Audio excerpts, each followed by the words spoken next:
When college athletes are students in name only. It's the title of the February 5th Daily Texan column that got Claire Harlan in hot water with student athletes on campus.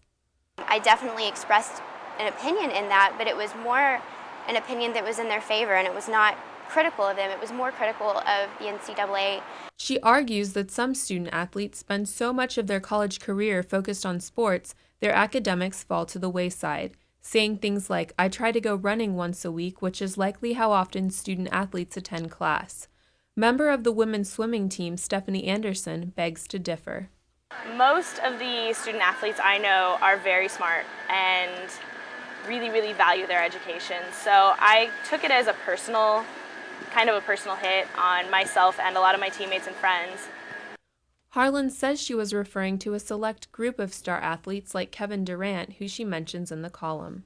I'm, speaking more to this small number of people that know that they're not going to graduate. It's more like a career to them. Daily Texan editor-in-chief J.J. Hermes says he received a phone call from an athletics administrator and more than 10 written responses to the column.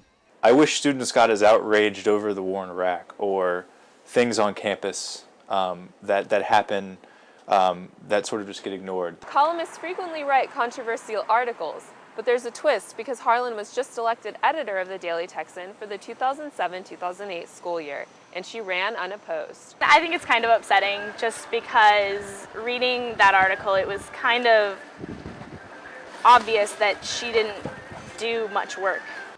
Daily Texan sports editor Eric Ransom says he doesn't think Harlan's opinions will affect the sports writer's ability to talk to student athletes. Since it had nothing to do with our department, we never faced any problems, at least from talking with my writers. The Phi Beta Sigma fraternity held an open forum called Student Athletes versus Student Body last week as an indirect response to Harlan's column.